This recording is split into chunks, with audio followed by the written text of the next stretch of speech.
Je suis persuadé que l'avenir du métier d'opticien ne se joue pas dans des bureaux. L'avenir se joue sur le terrain, dans les magasins, auprès de vous.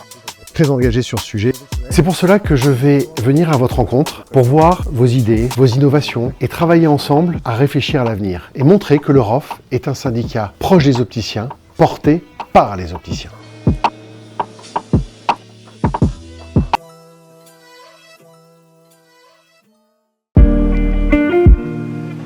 Bonjour. Aujourd'hui, je suis à Pontorson. Bonjour Hugues. Bonjour Jean-François. Tu vas bien? Ouais. Et je suis vraiment content de venir rencontrer Hugues, qui est très engagé sur ce sujet, des EHPAD. Je voulais discuter avec toi d'un sujet important, les EHPAD. Un sujet essentiel aujourd'hui pour l'accès aux soins, la santé visuelle des Français. Je peux partager avec toi mon humble expérience dans les EHPAD. Eh ben super, allons-y alors. Il faut savoir que le ROF est un syndicat qui, depuis sa création, l'origine, a toujours travaillé sur l'accès aux soins de nos Français, quoi. Toi, tu as une expérience assez importante au niveau des EHPAD. Pourquoi tu as pris ce sujet à bras-le-corps et quel est ton parcours un peu? Ma première motivation, c'était d'aider effectivement des gens qui pouvaient plus se dépasser en magasin, qui étaient souvent nos anciens clients, toujours sur la demande soit des soignants, soit des résidents. Et on va pouvoir faire des ajustages, des réparations, des prises en charge de basse vision et des adaptations de lunettes, bien évidemment. Comment tu gères ça? Eh bien, en ce qui me concerne, c'est toujours avec les soignants. Il y a effectivement un climat de confiance qui s'est installé entre les résidents, les soignants et nous.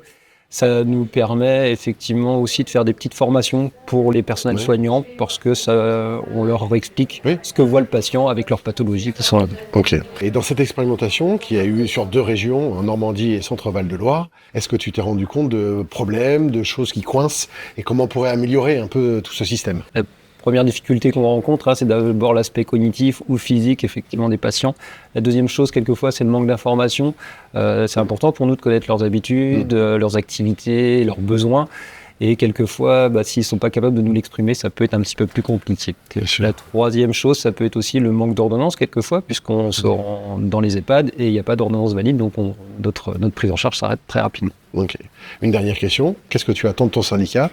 Qu'est-ce que tu attends du Rassemblement des opticiens de France? Ce qui me concerne, moi, le ROF, l'aspect parlementaire et législatif, je ne le connais pas très bien. Par contre, ce qui me semble important, c'est de savoir où vous en êtes sur le système des 3O, parce que moi, je pense que pour une bonne prise en charge en EHPAD, il faudrait avoir des protocoles locaux des 3O, orthoptiste, opticien, ophtalmo. Et puis la deuxième chose, j'aimerais savoir si vous souhaitez généraliser cette expérimentation qu'on a connue en Normandie. Nous, ce qu'on veut, c'est généraliser, sécuriser et aller plus loin sur ce protocole. Et notamment, un sujet qui est important dans ce que tu me dis, c'est ce protocole des 3O. Et je pense qu'il faut qu'on travaille en commun. Peut-être commencer sur des protocoles locaux, avec des acteurs comme toi qui sont importants, et après pouvoir le généraliser sur tout le territoire. Et de vraiment reconnaître l'opticien comme un acteur de santé visuelle en France. Et ça, c'est important. Merci à toi, Hugues. Merci beaucoup.